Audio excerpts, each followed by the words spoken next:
everyone, so here is my website that I created. So it's called Reef Rescue, which is a nonprofit organization created to benefit coral reefs around the world. I'm just going to go ahead and show you the website and go through it. So this is a section about the About section, which is talking about the healthy coral versus a bleached coral and the little description of what each of those mean. The next section I have here is talking about how we can help. So it says to save the foundation of our corals, you can donate to our cause. The donations we receive fund the Reefstoration Project and its effort to save our ocean. And so the main purpose of this website is to become aware of what's happening to our coral reefs and also to donate and help with that cause.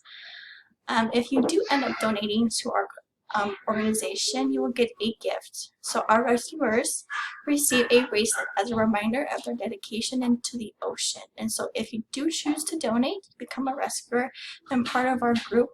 So down here at the bottom, I have my call to action. It says become a rescuer today.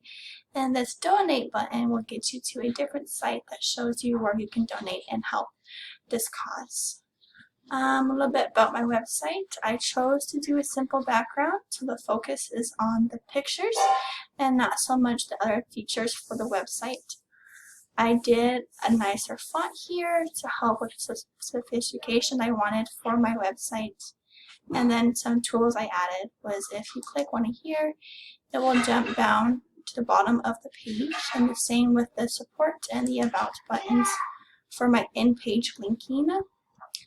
A little bit about the website also is what was the most difficult. The hardest part for this website definitely was the CSS and trying to figure out how to do each section. I did learn the most because of it. I had to do lots of trial and error in order to get my website to work.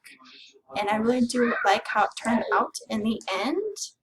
I'm going to show you what it looks like on a smaller scale. So if I were to make this smaller, like a mobile view, it looks like this, and I added the hamburger here, which opens up and still has those 3 sections that I created.